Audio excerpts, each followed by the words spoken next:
باہر نکلے گا تو اب بازار میں اپنی آنکھوں کی حفاظت کرے گا، کیونکہ شیطان کے تیروں میں سے ایک تیر نظر بھی ہے۔ نظر پڑتی ہے اور پھر دل دماغ کے اندر خیال پیدا ہوتا ہے اور جسم جا کے اس چیز کی نفس تکمیل کر دیتا ہے۔ تو جب یہ اپنی نظر کی حفاظت کرے گا تو اس کی شرمگاہ کی حفاظت بھی رہے گی، اور یہ بھی اللہ کے ادب میں سے ایک ادب ہے۔ اور پھر فرمایا کہ جیسے بڑوں کی مجلس میں چھوٹوں کا خاموش رہنا ادب ہے، تو اسی طرح انسان خیال کرے کہ اللہ کتنی بڑی ذات ہے، تو وہ جب بات کرے تو خیر کی بات کرے یا خاموشی اختیار کرے، کیونکہ اولیاء کرام فرماتے ہیں کہ بولنے میں جو ہے نا، ہو سکتا ہے کہ تم خیر کی بات کر رہے ہو لیکن اس سے بھی کوئی بندہ استفادہ نہ کرے، اس میں بھی تم سے کوئی غلطی ہو سکتی ہے، لیکن خاموشی اتنی بڑی نعمت ہے کہ اس کے اندر کسی قسم کی غلطی کا کوئی گنجائش ہی نہیں۔ اسی لیے پھر آگے فرمایا کہ جن کاموں کا اللہ تعالیٰ نے کرنے کا حکم دیا ہے ان کی بجا آوری میں تاخیر ہرگز نہ کرے، اور جن کاموں کے کرنے سے منع کیا گیا ہے ان پر اعتراض نہ کرے بلکہ انہیں ترک کر دے، یہ بھی نیک خلق ہے۔ مطلب اللہ کے ادب میں یہ چیز بھی ہے کہ جس چیز کا اللہ نے حکم دیا اس کو کرے، اور جس چیز سے روک دیا اس پہ اعتراض نہ کرے کہ بھئی یہ کیوں روک دیا۔ ادب یہ ہے کہ اللہ کا حکم آ گیا، بس اب تابعداری کرنی ہے۔ اسی طرح پھر حدیث پاک میں آتا ہے کہ اللہ کے نبی علیہ السلام نے فرمایا، کیا تم جانتے ہو کون سی چیز لوگوں کو جنت میں لے جائے گی؟ صحابہ کرام تشریف فرماتے، یا رسول اللہ اور اس کے رسول بہتر جانتے۔ تو آپ علیہ السلام نے ارشاد فرمایا، اللہ تعالیٰ کا ڈر اور نیک خلق۔ مطلب ہر وقت جو ہے وہ بندہ اللہ تعالیٰ کے ذکر میں مشغول رہے،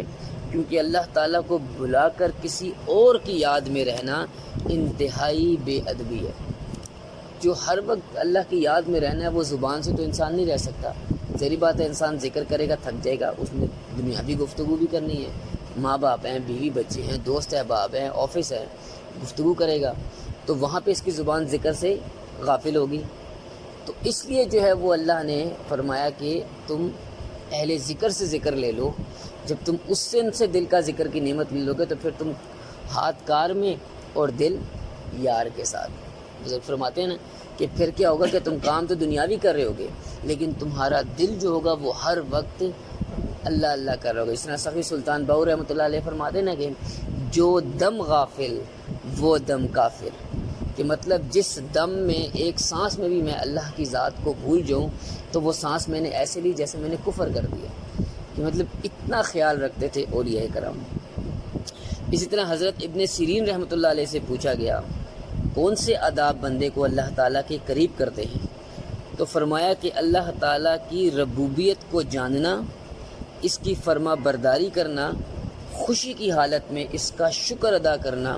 اور مصیبت میں صبر کرنا، کہ مطلب جب اللہ نے خوشی دی ہے تو اس میں اللہ کو بھول نہ جائے، ایسے کام نہ کرے جو اللہ کو ناراض کرنے والے، اور جب مصیبت آ گئی تو اس میں شکوے شکایتیں نہ کرے بلکہ صبر کر لے۔ تو اسی طرح فرماتے ہیں آپ کے سوچ میں پاکی ہونی چاہیے، جس طرح بڑوں کے سامنے بیہودہ حرکت کرتے ہوئے انسان کو شرم آتی ہے کہ میں کسی بڑے کے سامنے کوئی گندی حرکت نہ کروں، تو اللہ تعالیٰ کی ذات جو بندے کے خیالات اور سوچوں کو بھی جانتی ہے، اس لیے اللہ تعالیٰ کے حضور سوچوں کی پاکی رکھنا ادب سے محرومی ہے، کہ مطلب جب بڑوں کی محفل میں اتنا ادب کرتا ہے بندہ تو اللہ کا ادب بھی یہ ہے کہ وہ ہر وقت ساتھ ہے تو وہ ہر وقت خیال رکھے کہ میری ذات سے کوئی ایسا عمل، کوئی ایسی بات نہ ہو جائے جو اللہ کے ناراضگی کا سبب بنے اور بے ادبی کا باعث بنے، کیونکہ جب وہ ہر وقت خیال رکھے گا کہ اللہ میرے ساتھ ہے تو پھر وہ کیا کرے گا، کسی قسم کی بھی کوئی بے ادبی نہیں کرے گا۔ اللہ تعالیٰ کا ادب یہ ہے کہ اعضاء کو قابو میں رکھے، دل پر سکون ہو، ہر وقت اللہ تعالیٰ کی بے پناہ عزت تعظیم کرے، غصہ نہ کرے۔ غصہ کرنا اللہ تعالیٰ کی شان میں بے ادبی کرنے میں شامل ہے۔ جو کام کرے اللہ تعالیٰ کی رضا اور خوشنودی کے لیے کرے، اگر کوئی کام مخلوق کے لیے کرے گا تو شرک کہلائے گا۔ بندے کو اپنے ہر نیک کام سے اللہ تعالیٰ کو راضی کرنا مقصود ہونا چاہیے۔ اگر مخلوق کو خوش کرنے کے لیے کوئی عمل کرے گا تو یہ ادب نہیں۔ جس عمل میں اخلاص نہ ہو وہ اللہ تعالیٰ کے دربار میں قبول نہیں ہوتا، کہ ہر کام جو بھی کرتا ہے وہ محض اللہ کی رضا کے لیے کرے، دنیا کے کوئی فائدے کے لیے، کوئی عزت و تعظیم اور تکریم کے لیے، پیسے کے لیے، لالچ کے لیے نہ ہو۔ یہ بھی اللہ پاک کے ادب میں سے ایک ادب ہے۔ اللہ تعالیٰ کی محبت کو لوگوں سے چھپائے، ٹھیک ہے، نہیں تو یہ عمل کیا ہوگا، ریاکاری کی وجہ سے مردود ہو جائے گا۔ اگر لوگوں کو دکھانے کے لیے عمل کرے گا تو پھر بس لوگوں کی تعظیم ہی حاصل کرنا اس کا مقصود ہوگا، اللہ کی محبت اور معرفت جو ہے وہ حاصل کرنا مقصود نہیں ہوگا۔ اس لیے لوگوں کے پاس جو مال ہے اس پر نظر نہ رکھے، اگر ایسا کرے گا تو بے ادب ٹھہرے گا اور اپنی عزت بھی کیا کرے گا، کھو دے گا۔ تو حدیث پاک میں آتا ہے کہ اللہ کے نبی علیہ السلام سے عرض کی گئی کہ یا رسول اللہ صلی اللہ علیہ وسلم، میں چاہتا ہوں اللہ تعالیٰ مجھ سے محبت کرے اور لوگ بھی مجھ سے محبت کرے۔ تو آپ علیہ السلام نے ارشاد فرمایا، تو زاہد بن، مطلب نیک بن، عبادت کر، اور اللہ تعالیٰ تجھ سے محبت کرے گا، اور جو لوگوں کے پاس مال اور دولت ہے اس پر نظر نہ رکھ، لوگ تجھ سے محبت کریں گے۔ مطلب جب وہ لوگوں کے مالوں پہ نظر نہیں رکھے گا، اسے کسی سے کوئی غرض نہیں ہوگا، تو اللہ پاک پھر کیا کرے گا، لوگوں کے دل میں بھی اس کی محبت ڈال دے گا۔ کیوں؟ کیونکہ یہ اخلاص کے ساتھ یہ کام کرنے والا ہوگا۔ اللہ تعالیٰ کے ادب میں یہ ہے کہ بندہ ہمیشہ سچ بولے، گناہوں سے بچے، ہمیشہ سچ کا ساتھ دے، لوگوں کی طرف اشارہ نہ کرے، اور جو بات دوسروں کے لیے مفید ہو اسے نہ چھپائے، کہ مطلب جس بات سے دوسروں کو فائدہ پہنچتا ہے تو وہ بات چھپائے نہ، ٹھیک ہے۔ نام و نسب پر غیرت کرے اور حرام کاموں اور غیظ و غصب کا اظہار کرے۔ حضرت عبداللہ بن عمر رضی اللہ تعالیٰ فرماتے ہیں کہ اگر میں تمام زندگی دن کا روزہ رکھوں اور رات کو اللہ تعالیٰ کے سامنے قیام کروں اور اپنا سارا ہی مال اللہ تعالیٰ کی راہ میں خیرات کر دوں، لیکن میرے اعمال میں نیکوکاروں سے محبت اور گنہگاروں سے دشمنی نہ ہو، میرا کوئی عمل مجھے فائدہ نہ دے سکے گا۔ تو معلوم یہ چلا کہ اللہ کے ادب میں یہ بھی شامل ہے کہ اللہ کے دشمنوں سے دشمنی اور اللہ کے دوستوں سے